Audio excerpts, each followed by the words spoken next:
ना लेके बाहर निकलो तब पता चलेगा। लेके आ जाओ। सुनो सुनो सुनो, महाराणा संग महाराणा प्रताप के उस पे कुत्ते मूत्राए। सुन पहले पार्टी के हो, गुंडों के पार्टी जय तुम कल सुनो, तुम सुनो सुनो सुनो, मुझे ये लग रहा है कि तुम लोग इतने दोगले हो। सुनो वही अखिलेश यादव जो 2024।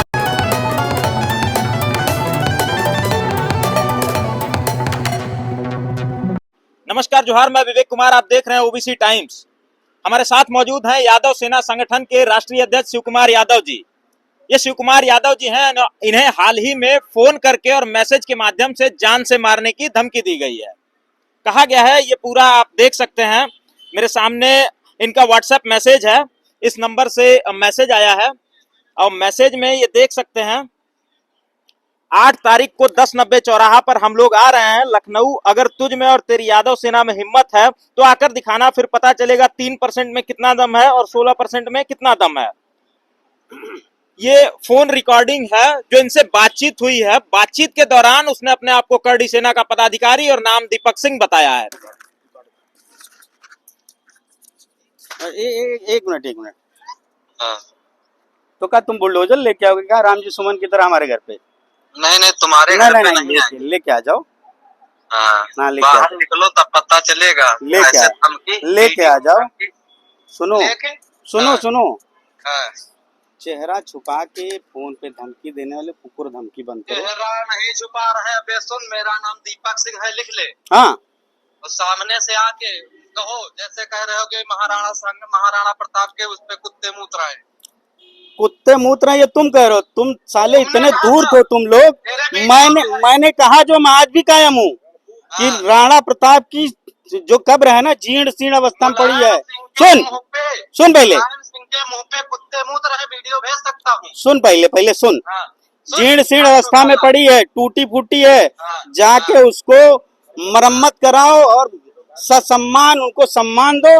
और उसको सुनो सुनो सुनो, जानते हो तुमको आगे करके तुम्हारी पार्टी जिन्होंने गेस्ट हाउस बैंड भूल गए, वो सुनो सुनो सुनो, ओहो सुन लो, गोलियां चलवाई थी। सुन लो फर्जी रमाबाई नाम से एक जिला था कानपुर देहात, जिसको तुम्हारी सरकार ने किया था, वो भूल गए 2012 में। बाबा साहब भीमराव अम्बेडकर जी को बदनाम किया था, ये भूल गए। गाल मत बजाओ, तथ्यात्मक बात करो। समाजवादी पार्टी से, यहाँ समाजवादी पार्टी का नमक प्रवक्ता हूँ, ठीक है? मैं सही बात कर रहा हूँ। तुम मुझे समाजवादी पार्टी बना, तुम भाजपा के तो नहीं ना हो, आरएसएस के तो नहीं ना हो, शाखा से तो नहीं निकले हो, समाजवादी के गुंडों के, तुम आरएसएस की शाखा से निकले हुए तो नहीं ना हो। पार्टी के हो, गुंडों के पार्टी। जैसे आरएसएस अंग्रेजों की मुखबिरी करती रही, दलाली करती रही, उसी तरह तुम मुगलों की दलाली करते रहे। अब सत्ता की दलाली कर रहे हो। हलाला की पैदाइश हो तुम। वाह भाई, रिश्तेदारी तुम्हारी मुगले से हलाला पैदाइश हम हुए। दोगले हो गए यार तुम लोग एकदम से। गाय के गोबर से गंध आए, गौशाला में जब मरी गायें पड़ी रहेंगी तो दुर्गंध आएंगी बेटा, लेकिन तुमको क्या लेना देना इस सब चीजों से? वो श्री कृष्ण के वंशज नहीं हो सकते। तुमको उस चीज से क्या लेना देना? जब गायें मर रही गौशाला में, वो झांकने तो जाओगे नहीं तुम। लेकिन किसी ने कह दिया कि कौआ कान लेके भाग गया, तुम कौए के पीछे पीछे जाओगे, कान नहीं देखोगे, क्योंकि तुम्हारी आदत हो चुकी है झूठ फरेब 420 करने की। समाज की लड़ाई लड़े थे, तुम्हें पता है? महाराणा सांगा तो हमको पता था कि अपना राज बचाने की लड़ाई लड़ रहे थे। तुम्हें पता देश बचाने की लड़ाई कहीं लड़े हो तो बताओ। यही अगर ज्ञान होता तो फिर क्या था तुम्हें? अच्छा ये बताओ बेटा, महाराणा प्रताप जी की पत्नी को जानते हो, रानी कर्णावती को? सबको जानते हैं। रानी कर्णावती ने किससे सहायता मांगी थी युद्ध में? किससे सहायता मांगी थी? कर्णावती थी, अजय थी। सुनो, रानी कर्णावती ने मुगल शासक हुमायूं से सहायता मांगी थी। क्यों मांगी थी बताओ? कितना ज्ञान होता ये बता दो। इतिहास का कोई ज्ञान नहीं, सिर्फ फालतू बातें करने वाले तुम लोग हो। सुनो, घुमाओ मत, मुद्दे पे रहो। बताओ तुम्हारी वो थी ना, पूर्वज थी ना तुम्हारी कर्णावती। तुम कल सुनो, तुम्हारी सेना तुमको दे तुम देंगे। सुनो सुनो सुनो, मुझे ये लग रहा है कि तुम लोग इतने दोगले हो। सुनो तो, अरे पिछवाड़े में दम है। अरे दीपक सुन लो, सुन लो, 12 तारीख को फड़फड़ाओ ना बिना तेल के दीपक की तरह। सुनो तो, तुम लोगों में तो आना। अरे फड़फड़ाओ नहीं, सुन लो। कल को तुम्हारा जैसा दोगला औलाद जो है ना, अपने पूर्वज को ही गाली दे। कल तुम कर्णावती, रानी कर्णावती को भी गाली दे सकते हो, इतने दूर हो। वही अखिलेश बस। यादव है जो 2024 में कह रहे थे। अरे अखिलेश यादव जी के बारे में ना कुछ करो यार। कहो अखिलेश यादव जी की पत्नी राजपूत हैं, रिश्ते में तुम्हारे जीजा हुए। हंसी मजाक तक मामला ठीक है, बाकी ना कहो। के मातर चोट देखो, हलाला की पैदाइश। गाली मत दो, तुमसे हद आती है, लेकिन मैं सार्वजनिक गाली नहीं देना चाहता बेटा। तुम्हारा नंबर जल्दी सार्वजनिक कर रहा हूँ और फोन रख रहा हूँ, फिर तुम जवाब देते रहना। धमकी भरे अंदाज में कहता है कि 8 तारीख को मैं लखनऊ आऊंगा, 1090 चौराहे पे तुझसे मिलूंगा और देख लिया जाएगा तुझ में और यादव सेना में कितना दम है। हमारे साथ हैं, बातचीत करेंगे इनसे, जानेंगे किस मुद्दे को लेकर के आप दोनों के बीच में गाली गलौच हुई या फिर धमकी भरे कॉल्स आए, मैसेज आए। अब अननोन नंबर से कॉल आई, हमने उठा लिया, उसने हमसे बातचीत करी, उसने कहा कि हम आपसे बात करना चाहते हैं। हमने कहा करो बात भाई, क्या बात करनी है। तो बातचीत करते करते वो रामजी सुमन और राणा सांगा पे आ गया। तो मैंने कहा, मैंने गलत क्या कहा? मैंने ये वही कहा कि राणा सांगा की कब्र जो है जीर्ण शीर्ण अवस्था में पड़ी है, जाओ उसको बनवाओ। अगर राणा सांगा का सम्मान करना चाहते हो तो जाओ उसको बनवाओ, उसको चमकाओ, खूब बढ़िया से मरम्मत करो उसकी, तब उनका मान सम्मान बढ़ेगा। ना कि किसी के घर तुम लोग बुलडोजर लेके पहुंच जाओ, किसी गाली दोगे, उससे मान सम्मान नहीं बढ़ेगा। उसको जाके सही करवाओ। ये बात उनको इसलिए बुरी लग गई कि हमने ये कह दिया कि तुम लोग बुलडोजर लेके गए थे रामजी सुमन के यहाँ, एक दलित सांसद के घर पे तुम लोग बुलडोजर लेके चले गए, तो एक दलित की क्या स्थिति होगी। इनको ये लगा कि एक यादव कैसे एक दलित का समर्थन कर रहा है। तकलीफ इस बात की है। और दूसरी तकलीफ, सबसे बड़ी बात यह है कि जिस पार्टी का, जिस दल का वो समर्थन कर रहे हैं, उसके विरोधी दल का, प्रमुख विपक्षी दल का वो सांसद है, इसलिए इनको तकलीफ है। इनको रामजी सुमन अगर एक सामान्य आदमी होता, बोल देता, कुछ ना होता, कोई फर्क नहीं पड़ता। इनको सिर्फ इसलिए मलाल है, इसलिए दर्द है कि कहीं इसका हमको राजनीतिक नुकसान ना हो जाए। तो इस तरीके के छोटे छोटे प्यांदे हैं जो दीपक सिंह टाइप के चुटपुटियां हैं ना, ये खड़े किए जाते हैं कि तुम डाइवर्ट करो मुद्दे को। बेरोजगारी का मुद्दा डाइवर्ट हो जाए, अपराध का मुद्दा डाइवर्ट हो जाए, शिक्षा, दवाई, लिखाई, पढ़ाई का मुद्दा डाइवर्ट हो जाए, इतना रेप हो रहा, हत्या हो रही, उसका मुद्दा डाइवर्ट हो जाए, इतने इतने बड़े बड़े घोटाले हो जा रहे हैं हमारे देश में, उसका मुद्दा डाइवर्ट हो जाए, ये लोग खड़े कर दिए जाते हैं। अच्छा, 8 अप्रैल को उसने धमकी दी है कि 8 अप्रैल को वो लखनऊ के 1090 चौराहे पे आएगा और आपको खुली चुनौती दी है कि उस दिन देख लिया जाएगा, आपके साथ कुछ बुरा कर दिया जाएगा। अब यादव सेना के राष्ट्रीय अध्यक्ष और यादव सेना क्या करेगी? अरे भाई, वो देखा जाएगा क्या कर देगा। ऐसा थोड़ा ना कि कोई कह देगा कि हम आपको देख लेंगे। ऐसे तो मुझे दर्जनों कॉल आया करते हैं। मैं किसको किसको दिल पे लिए घूमूं? मैं जानता हूँ ऐसे लोग 100 रुपए पे बिकने वाले लोग हैं। कोई 100 रुपए देके इनसे कुछ बुलवा ले, दारू पिला के, खाना खिला के इनसे किसी फोन करवा ले। तो ऐसे बहुत लोग आते रहते, पता नहीं कौन है ये। हो सकता है जिस लहजे में बात कर रहा था तुरंत गाली गलौज पे उतारू हो गया। मैं यही कह रहा था ना कि आज तुम रामजी सुमन को गाली दे रहे हो, कल राणा सांगा की पत्नी जो थी रानी कर्णावती को भी गाली दोगे, क्योंकि रानी कर्णावती ने राखी भेज के, पत्र के माध्यम से हुमायूं से मदद मांगी थी युद्ध में। वहीं से ये कहा जाता है कि ये राखी बांधने की शुरुआत हुई, लोग कहते हैं। कल को तुम ये भी गाली देने लोगे, तुम तो अपने पूर्वज को भी नहीं छोड़ोगे अगर तुम्हारे पे आएगी, क्योंकि न तुमको ऐतिहासिक तथ्य की जानकारी है, न ढंग से अपने पूर्वज को जानते हो। तुमको तो ये भी नहीं पता था कि इतनी जीर्ण शीर्ण अवस्था में राणा सांगा की कब्र पड़ी, बताओ। तुम्हें पता ही नहीं था, लेकिन लोगों ने जब बताया तब भी तुम नहीं चेते। तुम दूसरे को जवाब देने के लिए खड़े हो, अपना घर नहीं साफ कर रहे हो कि साफ कर डालो। अच्छा, तो ये बयान तो समाजवादी पार्टी के राज्यसभा सांसद रामजीलाल सुमन ने दिया था, तो आखिर उन लोगों की यादव सेना से कैसी ऐसे मतलब ठन गई, तन गई या दुश्मनी हो गई? देखिए, इनको ठनने और सुनने से कोई मतलब नहीं। देखिए, उन्होंने सुमन जी ने जो बयान दिया था वो सदन के अंदर बयान दिया था। तो सदन के जो बैठे हैं सदन में, अध्यक्ष एक बाकायदा नियुक्त होता है, दोनों दलों के सहमति से, सत्ता पक्ष और विपक्ष से, वो डिसाइड करे ना कि इसका भाषण निकालना है कि रखना है। वो उस पर कार्रवाई क्यों नहीं सस्पेंड कर देते उनको? अगर उन्होंने गलत कहा तो उनको सस्पेंड कर दें। और ये इनको हमसे, यादव सेना से कोई मतलब नहीं, ना यादव से मतलब है। इनको दिक्कत सिर्फ इस बात को है, इनको ये लगता है कि कोई यादव कैसे दलित के पक्ष में खड़ा हो गया। और सबसे बड़ी बात, वो जो दलित सांसद है, वो जिसके आज ये घोर विरोधी हैं, वो उसका सांसद है। इसकी इसलिए दिक्कत है। इनको किसी न किसी माध्यम से समाजवादी पार्टी के नेता अखिलेश यादव को नीचा दिखाना है, उनके खिलाफ माहौल बनाना है। तो वो जैसे पेड वर्कर रखे जाते हैं दिहाड़ी मजदूर टाइप, कि तुमको इन इन मुद्दों से हटा के फालतू के मुद्दों पे बोलना है। भाई तुम्हारी भावनाएं आहत हो जाती हैं, तुम लोग अंबेडकर को गाली दे देते हो, तुम लोग कांसीराम जी को गाली दे देते हो, तुम लोग मायावती को गाली दे देते हो, तुम लोग मुलायम सिंह को गाली दे देते हो, तुम लोग लालू को गाली दे देते हो, तुम लोग अखिलेश यादव को टोटी चोर कह देते हो, सब कुछ करते हो। लेकिन मुगल हो, चाहे बैकवर्ड हो, चाहे दलित हो, चाहे अंग्रेज हो, चाहे हूण हो, कोई भी हो, लेकिन राजपूतों ने हर कौम से वैवाहिक संबंध रखे हैं। आज भी वही स्थिति आप देख लीजिए ना। उत्तर प्रदेश का सबसे मजबूत यादव परिवार सैफई परिवार, जिसमें 3 बहुएं राजपूतों के घर की हैं।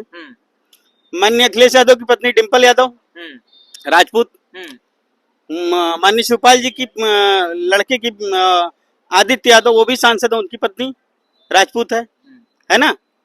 और माननीय रामगोपाल यादव जी के प्रतीक यादव की पत्नी है ही है। तो वहां इनको नहीं दिक्कत है। जाओ ना, ये तुम्हारे समाज की हैं, जाओ इनको समझाओ। ये उनको भी गालियां दे रहे हैं, ये उनको भी गालियां दे रहे हैं। ये जो अपने बहन बेटी बुआ को भी गाली दे सकते हैं, किसी को छोड़ेंगे? इनको सत्ता की मलाई दलाली चाटनी है, उसके लिए किसी को गाली दे सकते हैं। वो हमको दे रहे हैं, अखिलेश यादव को दे रहे हैं, रामजी सुमन को दे रहे हैं, किसी भी महापुरुष को गाली दे सकते हैं। इनको महापुरुषों से तभी दिक्कत है। भाई अभी ये कह रहे हैं दलित दलित दलित, हिंदू हिंदू हिंदू। अभी कोई दलित किसी ठाकुर बस्ती के बीच से बारात निकाल दे और घोड़ी बैठ जाए तो ये बिदक जाते हैं। जैसे घोड़ी पे नहीं, इनके ऊपर बैठ गया वो, ऐसे दुलत्ती मारने लगते हैं, चिल्लाने लगते हैं। घोड़ी ना हुई, इनकी रिश्तेदार होगी। समझ में नहीं आता क्या मामला है इनका, क्यों इनकी भावनाएं आहत हो जाती बात बात पे। तुम संविधान जलाते हो, संविधान जलाने वालों का तुम लोग समर्थन करते हो, रेप करने वालों के पक्ष में तुम लोग रैलियां निकालते हो, उसको माला पहनाते हो, तब तुम्हारी भावनाएं नहीं आहत होती। इसका मतलब तुम्हारे ये कर्म रहे हैं, तुमने ये सब किया है मनुवाद के आड़ में। जब से संविधान लागू हो गया तुम कर नहीं पा रहे हो, तुम बिलबिला रहे हो, तिलमिला रहे हो शोषण करने के लिए, इसलिए तुमको दर्द है। तुम मौका कोई नहीं छोड़ना चाहते हो। जरा सा मौका मिल जाए, मैं उसको अपने आत्मसम्मान का मुद्दा बना के उसको इतनी हवा दे दूं कि मेन मुद्दे डाइवर्ट हो जाएं, मैं फिर से इतिहास की आड़ में शोषण करने का मौका पा जाऊं। यही करने की कोशिश कर रहे हैं ये लोग। यादव सेना के राष्ट्रीय अध्यक्ष को धमकी मिली है कि 8 जनवरी को करड़ी सेना के लोग लखनऊ के 10-90 चौराहे पे आ रहे हैं, वहीं इन्हें और इनकी यादव सेना को देख लिया जाएगा। आए देख ले, आए हाँ। कहाँ है? कोई वो क्या कहते दूध पीते बच्चे नहीं हैं, सेना के अध्यक्ष हैं, समझ गए। और ऐसे धमकीबाजों को मैं एक बात बता दूं, खुल के बता रहा हूँ, समझ गए, कि जाके पहले उस इतिहास को सुधारो जिसमें खुद खलनायक बन गए हो। जब नायक बन जाना तब आना लगना। ये देश जो है संविधान से चलेगा और ये लोग संविधान विरोधी हैं। आप एक बार बता दीजिए, दलित कभी घोड़ा पे बैठता है तो कौन लोग विरोध करता है? तो पिछड़े दलित से ये कल भी चिढ़ते थे, आज भी चिढ़ते, आगे भी चिढ़ते रहेंगे। चिढ़ते रहो भैया। अच्छा, ये लोग कह रहे हैं कि 2 मिनट के लिए पुलिस प्रशासन हटा दी जाए तो रामजी लाल सुमन, समाजवादियों और यादव सेना को देख लिया जाएगा। हंसी आ रही है, ऐसे लोगों पे तरस आता है कि बेचारे देख लो कितने नाजुक हैं। अरे 2 मिनट का क्या, पुलिस क्या तुमको रोक रही? क्या रोक रही है? जब तुम्हारे जबान इतनी बड़ी निखर रही, पटर पटर चल रही है, तब तुमको पुलिस नहीं रोक रही, तो अब रोक रही। हम तो कह रहे भाई पुलिस क्या, तुम तोप ले आओ, तुम्हारे पास तो इतने हथियार, हम लोग हमारे समाज के पास तो इतने हथियार भी नहीं। आधे ज्यादा लाइसेंस, जितने हथियार के लाइसेंस से चेक करा लो किसके नाम पे होंगे। हमारे समाज के पास तो क्या है, लठ है, और लठ वही है जो भैंसा को भी सुधार देता है, भैंसी को भी सुधार देता है, और अच्छे अच्छों को सुधार दे दिया। सबको हंसी आ रही है, वो सब रामजी लाल सुमन के घर पे बुलडोजर लेकर के चढ़ गए थे दरवाजा तोड़ने की। सुनिए, वो लफंगे हैं, लफंगाई करते हैं, उनको कुछ ये पता नहीं, आता जाता ना चुनाव निशान छाता वाला हाल है उनका, समझ गए। ऐसे लोग सिर्फ लफंगाई करते हैं। समझदार लोगों को पता है कि इतिहास में जत्ता हम खोदेंगे हम ही लोग खलनायक निकलेंगे, इसीलिए समझदार लोग इतिहास की बातें नहीं करते हैं। ये लोग सिर्फ ये जितने भी इस समय चल रहा है वर्तमान में जो परिस्थिति है, इसको कैसे डाइवर्ट किया जाए इसीलिए ऐसे बयानों को दिलवाते हैं, फिर जब कोई जवाब दे देता है बस उस पे हंगामा कर देते हैं। ये लोगों को मैं बता रहा हूँ, पिछड़ा दलित अब इनके लिए नई लठ लेके खड़ा होगा। पहले खड़े हो जाता था, अब नहीं खड़ा होगा। करो जो कुछ करना है, समझ गए। और 85% है हम लोग, 14% हो, 14 ना हुई हो। अगर रजिस्टर, अगर जाति जनगणना करा ले, 14 नहीं होंगे, 3-4% है। 3% की बात कर रहे हैं। अरे 3% मैसेज किया हुआ है सामने, यादव सेना प्रमुख का ये मोबाइल फोन है। हाँ। इसमें साफ ये देखिए, यहाँ पे मैसेज पड़ा है। क्या पड़ा है? दिखाता हूँ मैं आपको मैसेज। मैसेज डिलीट कर ले, दिया ये गया। देखो, ये डिलीट कर दिया ना। मैसेज डिलीट हो गया। लो। अभी आप देख सकते हैं, स्क्रीनशॉट है, नहीं, स्क्रीनशॉट। अब आप सुनो, सुनिए। हाँ। अब इनकी मर्दागान की यही देख लो। हाँ। ये देखो, हाँ। ये डिलीट कर दिए भैया, कर दिए ना डिलीट। हाँ। अभी इसमें गाली लिखी थी, यहाँ धमकी लिखी थी, यहाँ ये लिखा था, हाँ। डिलीट कर दिए। हाँ। अब इनसे यही पता कर लो कि ये कितने बड़े वो हैं। हाँ। शेर हैं, क्या है, बिल्ली है, सियार है, कुकुर है, बिल्लार कहाँ है। हाँ। समझ गए? हमका तो लगा चूहा है। हम्म। जो मर्द होता है ना, हाँ। वो दहाड़ता है। इसमें लिखा हुआ था हम्म। कि 8 तारीख को 1090 चौराहा पर हम लोग आ रहे हैं लखनऊ। अगर तुझ में और तेरी यादव सेना में हिम्मत है तो आकर दिखाना, फिर पता चलेगा 3% में कितना दम है और 16% में कितना दम है। ये सीधे सीधे यादवों के लिए चैलेंज है। तो यादव सेना अब क्या करेगी? यादव सेना का एक आदमी वहाँ खड़ा होगा, वो 75 आ जाए। समझ गए? हाँ। हमारा लोगों का इतिहास पढ़ ले पहले। हाँ। समझ गए? हाँ।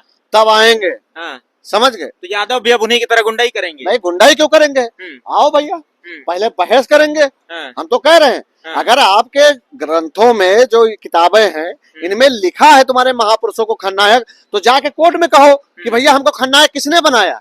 आप उस पुस्तक जो छापने वाले पे करिए, जो लिखने वाले पे करिए। यहाँ किस बहस कर रहे हो? और आप ही ने तो छेड़ा था भाई। हमें नहीं मतलब किसी से। हमारा कहना है कि आपने जो इतिहास लिखा हमने वही पढ़ते आए, ठीक है। जो आपने कहा हम मानते आए। जब हमारे यहाँ का किताब जब हम लोग पढ़ लिए, अब तुम खोद रहे हो तो हम खुदवा रहे हैं। आपने कहा कि भाला इतने किलो का था। अरे यार, यहाँ 5 किलो आदमी उठा के लेके 2-3 किलोमीटर जाए, हफनी आ जात, और भाला इतना बड़ा रांगा सांगा लेके चलता है, और उनके हाथों नहीं रहा, एक आंखों नहीं रहा, कोई मानेगा? तो ये सब तथ्यों पे बात करने वाले नहीं लोग हैं। ये आप समझ लो, जो सुनिए, धमकी जब डिलीट कर सकते हैं तो ये क्या नहीं कर सकते हैं। समझ गए? और इनको बता दें, उत्तर प्रदेश पुलिस जो है ना, 2 काम में बहुत आगे है। वो और सरसों तेल लगाए रखे रहेगी। 8 तारीख को आओ, दिखाएंगे कि कितनी दम है यादव सेना में। चलिए, ये हमारे साथ यादव सेना प्रमुख थे जिन्हें अभी अभी धमकी मिली है और इन्हें सीधे सीधे चुनौती दी गई है कि 8 तारीख को आप हजरतगंज के 1090 चौराहे पे आ जाएं, वहां आपको और यादव सेना को देख लिया जाएगा। उन्होंने धमकी भरे लहजे में ये कहा है, वहीं हम आपको बताएंगे कि 3% के लोगों में कितनी ताकत है और 16% के लोगों में कितनी ताकत है। फिलहाल देखना होगा। यादव सेना ने सीधा सीधा उसका जवाब देते हुए कहा है कि यादव सेना का एक सदस्य खड़ा रहेगा और वो 75 आ जाएं, फिर देखा जाएगा मुकाबला कैसा होता है। फिलहाल आप क्या सोचते हैं, कमेंट्स के माध्यम से बताइएगा। हम यूं ही रेगुलर अपडेट्स आपको देते रहेंगे। जल्द मिलते हैं अगली वीडियो में।